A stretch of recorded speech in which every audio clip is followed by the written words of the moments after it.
I wonder if you could share a little bit. I love the idea of I love the idea of a values based investment approach. I was wondering if you could both talk a little bit about that, deploying capital, working with clients, how clients choose, because it seems like values is this consistent passion of your work. That's right. That's right. And no, I absolutely agree. That was the true DNA of why we decided to launch Alexander Legacy, is because, for us, we saw a major gap in industry. And that gap that we saw was, the lack of, more women, more people of color being able to not only have careers in this industry, but to really thrive as investors in this industry. Because again, many of this, you go back 50 years, we're just getting started in some cases. And so, being that I've been very fortunate to be in the industry 31 of those 50 years, right? I've seen a lot going through the 90s, the early 2000s. And now here we are in 2020, almost five.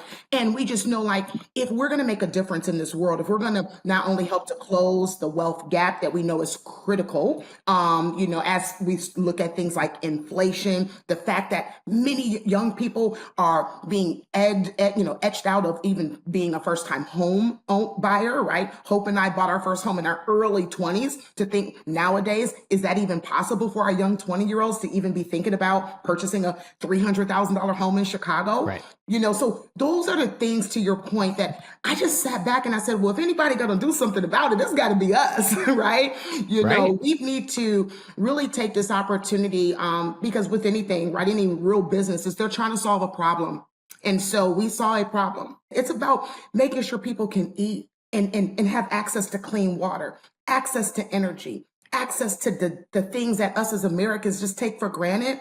That feeds our heart for being able to do that work, not just here, but then also to be able to spread that once we're widely successful, to then take that and spread that across the world. So yes, we definitely believe in investing according to our values. We put our money where our mouth is. And we believe if we do it and we're leaders in that, hopefully, rising tides, right? We'll be able to kind of bring more people along with us on this journey. One of the things that you shared with me at the last conference you went to was about how values investing was just really the topic of the day. And it's something that has been on our spirits, for the last 20 plus years. Absolutely. And I see it as what I call win-win wins, or triple wins, where it's not just the two parties involved win, but it's the community winning as well.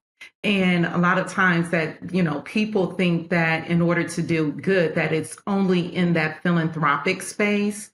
But there's a lot of opportunities where you can invest money and make a return and benefit the community as well. So it doesn't have to be a zero-sum game.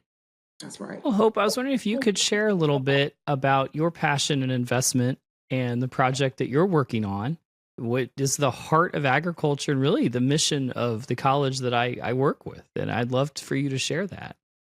Absolutely. So, well, the project is right here in the backyard of Michigan State University, which is also has all about agriculture. And I got involved a couple of years ago, right in COVID, when went to the grocery store, saw there wasn't a lot of vegetables, and was like, oh no. And so there was something that was happening with the supply chain that as a consumer, I just didn't understand. So that took me on my own sort of personal journey of wanting to understand what was going on.